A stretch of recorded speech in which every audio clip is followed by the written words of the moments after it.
নমস্কার বন্ধুরা, RP village স্টোরির পক্ষ থেকে সকলকে জানাই অনেক স্বাগত। আজকে আবার চলে এসেছি দারুণ সুন্দর একটা রেসিপি নিয়ে। আজকে তোমাদেরকে করে দেখাবো মুসুর ডাল আর কুমড়োর ডগা দিয়ে দারুণ সুন্দর একটা রেসিপি। তোমরা পুরো ভিডিওটা দেখতে থাকো। এই দেখো আমাদের গাছে কত সুন্দর কুমড়ো কচি ডগা হয়েছে। এই ডগাগুলো তুলে নেব। এই দেখো একদম টাটকা তাজা। চলো এদিকে আছে, এইখান থেকেও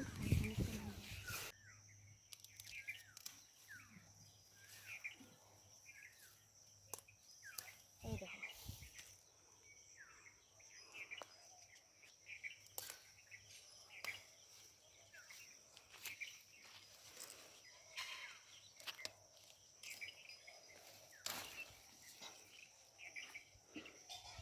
এই দেখো এই কটাতেই হয়ে যাবে। চলো রান্নাঘরে যাই।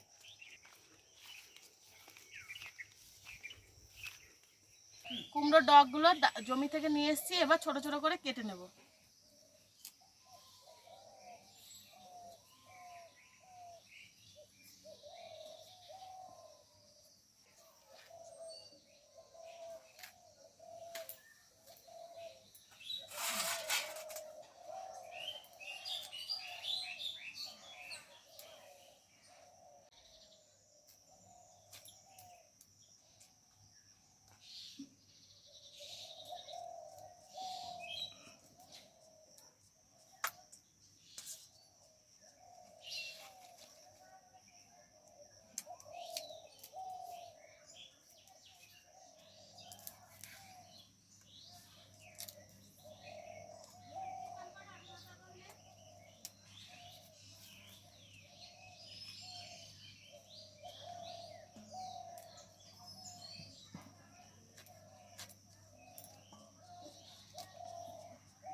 এ দেখো কুমড়ো শাক সব কেটে নিয়েছি, এবার খুব ভালোভাবে ধুয়ে রান্নাটা শুরু করব।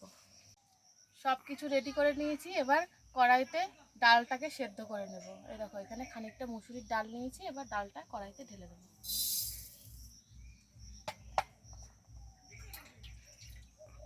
দিয়ে দেব জল। এবার খুব ভালোভাবে ডালটাকে সেদ্ধ করে নেব।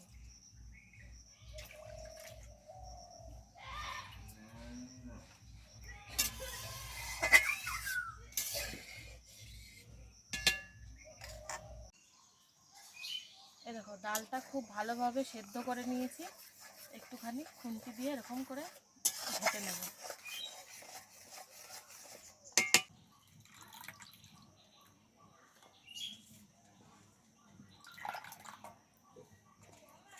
তারপর দিয়ে দেবো এর মধ্যে পরিমাণ মতো জল।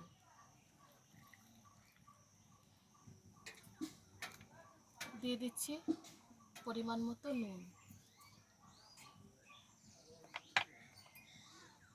আর দিচ্ছি হলুদ গুঁড়ো। এবার খুব ভালোভাবে এই কুমড়োর ডগাটাকে সেদ্ধ করে নেব।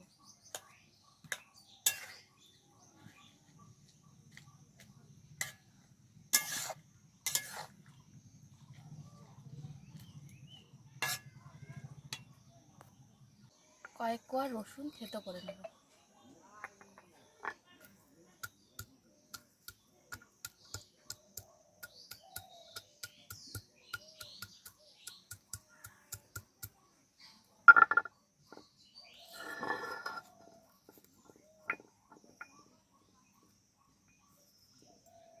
এই দেখো শাকটাকে আর ডালটাকে খুব ভালোভাবে সেদ্ধ করে নিয়েছি, এবার এটাকে নামিয়ে ফোড়ন দেব।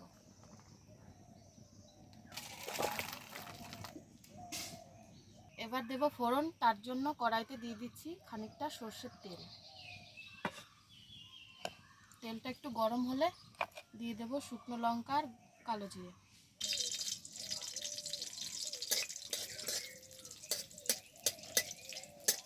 শুকনো লঙ্কা কালো জিরেটা খুব ভালোভাবে ভেজে নিয়েছি, এবার দিয়ে দেবো থেতো করে রাখা রসুন।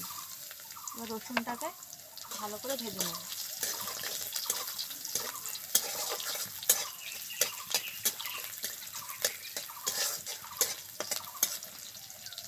এই দেখো সব কিছু খুব ভালোভাবে ভেজে নিয়েছি, এবার কুমড়ো শাক আর ডালটা এরকম করে দিয়ে দেবো।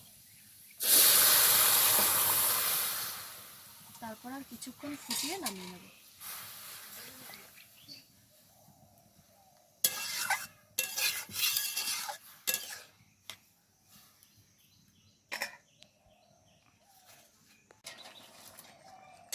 দেখো কুমড়ো শাক দিয়ে আর মুসুরির ডাল দিয়ে আমাদের এই রেসিপিটা একদম কমপ্লিট হয়ে গেছে। এবার ঢেলে নেব।